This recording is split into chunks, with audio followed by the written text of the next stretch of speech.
What was the highest high and the lowest low you've experienced? It's a roller coaster ride. In the startup world, it's almost the same thing. The difference is like 5 minutes. Some days you think, man, we're going to make millions of dollars. And you're on top of that mountain. And then within hours, you can be like, oh no, we're going to die. We were basically at heaven's door being called. For me personally, I was literally called a shit liar scam. CEO. I don't know whether you can say that on oops. live.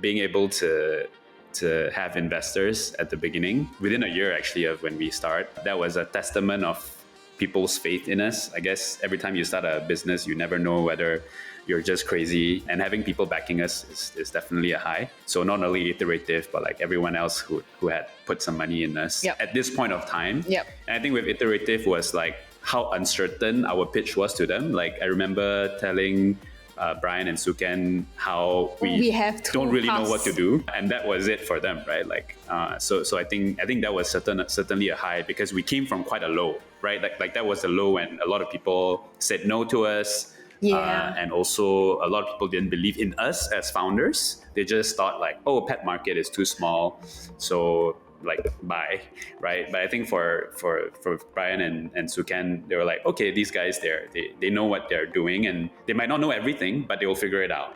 So that felt like a good high, because I think we were pretty despaired by that 6 months of fundraising. The supportive community that everyone in Iterative, that Iterative's built, and then also like the team that I have as well, and everyone around me, which are like everyone's so lovely and so positive. So I think that's definitely the highest high, just having a great community, great people, and then a great team around you. We first officially launched Decube product, right? Like we've been working on it for a while, but the day that we decided like, hey, now you can sign up for the platform. Just anybody can sign it up. It was like the most amazing feeling. And I was doing it like completely remotely. I can't remember, I was in Singapore. But at the same time, the lowest low was that week leading up to it.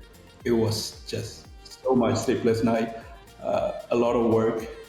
And I was at the end of like, we need to get this done and out. That highest high is right after that lowest low. So lowest low definitely would be the time when we found out that one of our partners in another country started competing with us behind our back by approaching our customer on LinkedIn and trying to have sales call with them.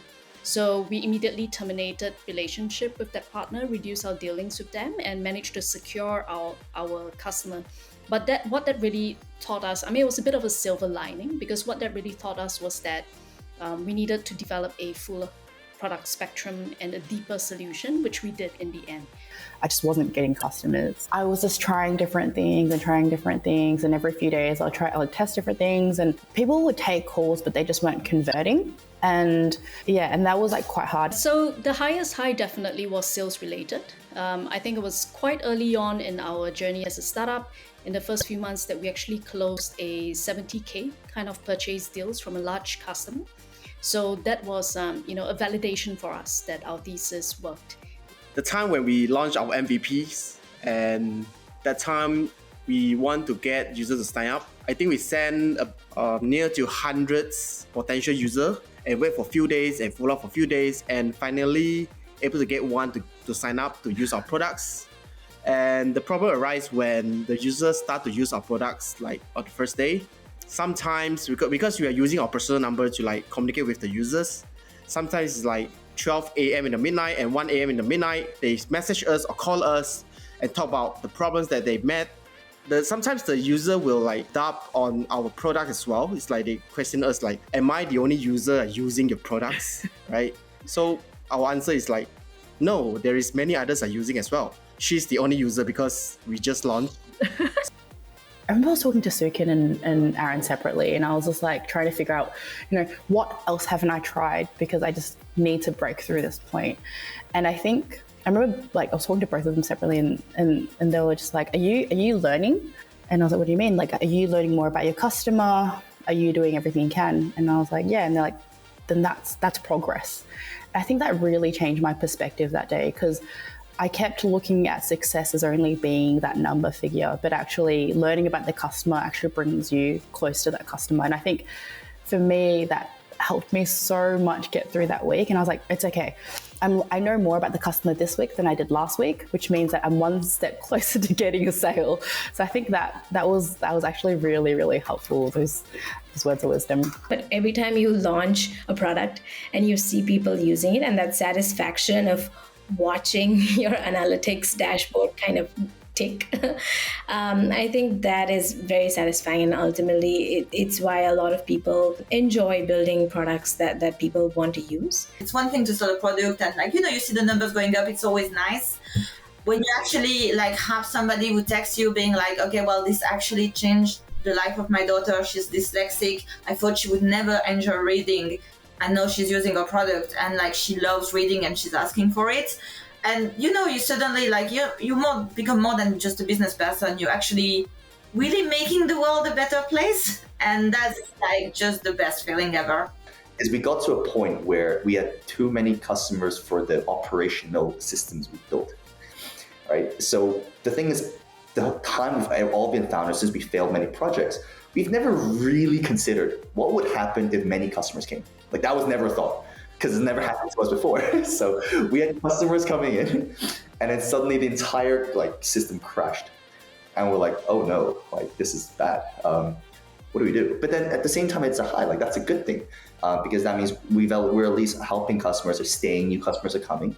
So I would say the highs is, and something that I do believe Iterative always pitches, is just solve problems. For us, it's having customers feeling not going through a good experience with us. Those were quite low points.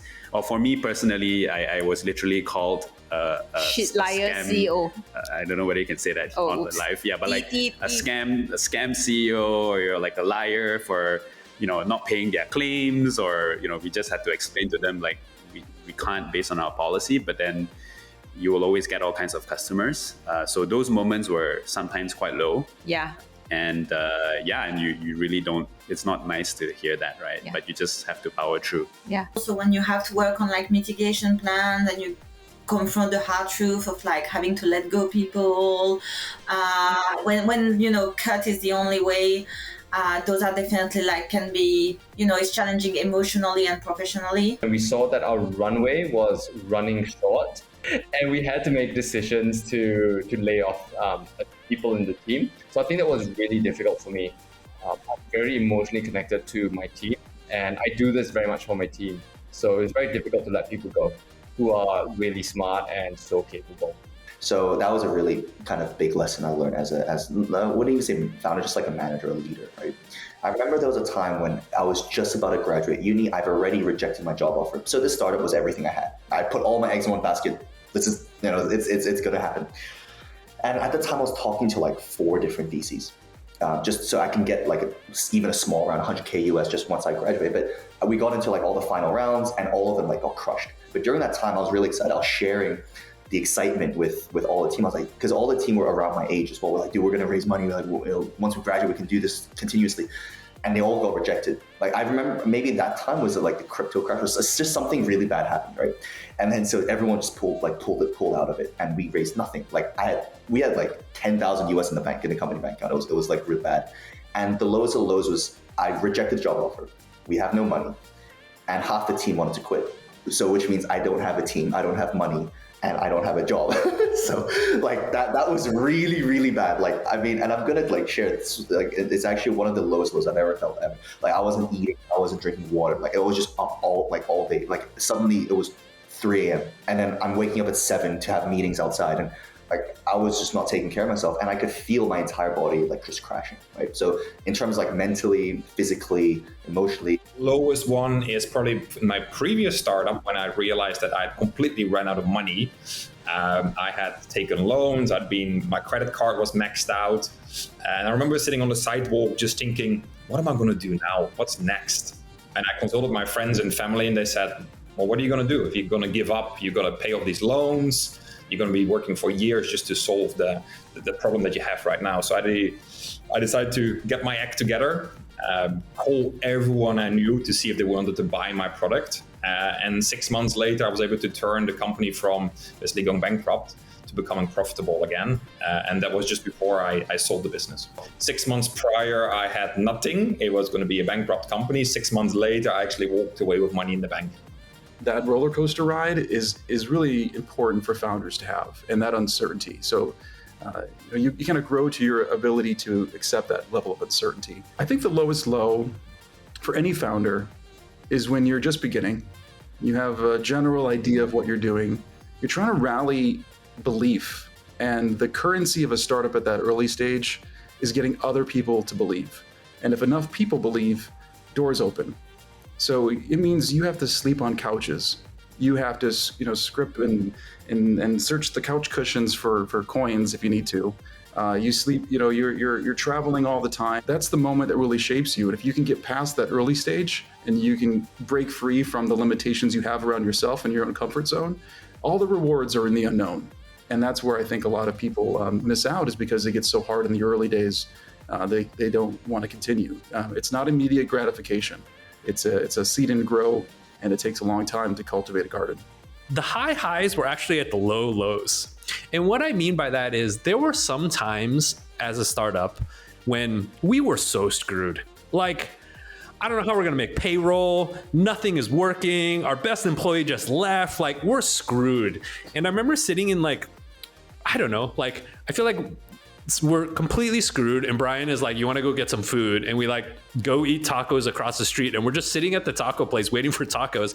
And we just start laughing at how screwed we are. You are so screwed. You don't know what else to do but laugh at how screwed you are. And those moments are awesome. And those are the times when I kind of just think back on it the most, of just when all the chips are down and everything's kind of at your worst, and you're kind of just in it with this group of people, and you're just trying to figure it out, and you're trying to kind of live to another day. That was the best.